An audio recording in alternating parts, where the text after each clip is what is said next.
Iran ने घुटने take दिए हैं या घुटने टेकने वाला है, या फिर ये एक महायुद्ध की शुरुआत है? दुनिया उस वक्त एकदम सन्न रह गई जब ईरान के राष्ट्रपति मसूद पिज़ेशियान अचानक टीवी पर आए और अपने पड़ोसी देशों से हाथ जोड़कर माफी मांग ली।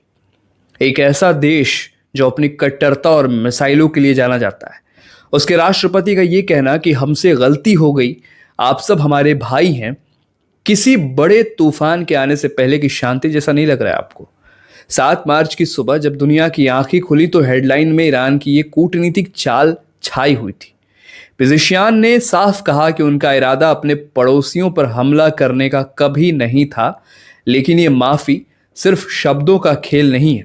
इसके पीछे है छिपी हुई एक ऐसी बिसात जिसमें अमेरिका, इजराइल और अब रूस भी कूद पड़ा है।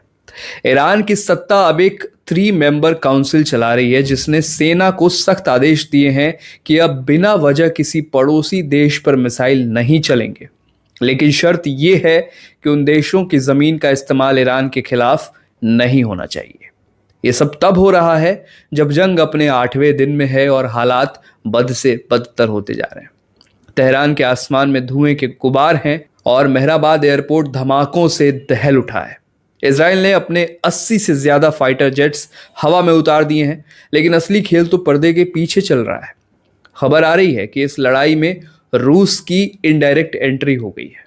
कहा जा रहा है कि रूस ने ईरान को अमेरिका युद्धपोतों और विमानों को की बिल्कुल सटीक लोकेशन दे दी है। मतलब ईरान के पास भले ही अपने एडवांस सैटेलाइट न हो, लेकिन रूस की आंखों से वो समंदर में छिपे अमेरिकी ठिकानों को भी देख पा रहा है। इस तरह से रूस ईरान की मदद कर रहा है। उधर डोनाल्ड ट्रंप ने भी आग में घी डालने का काम किया है दोस्तों। उन्होंने साफ कह दिया है कि कोई समझौता नहीं होगा, ईरान को बस सरेंडर करना होगा बिना किसी शर्त के। ट्रंप का कहना है कि सरेंडर के बाद वो ईरान में एक नया नेता चुनेंगे और उसे फिर से अमीर और ताकतवर बनाएंगे। एक तरफ ट्रंप की ये जिद और दूसरी तरफ ईरान का हार न मानने वाला जज्बा इस पूरी जंग को एक बेहद खतरनाक मोड़ पर ले आया है।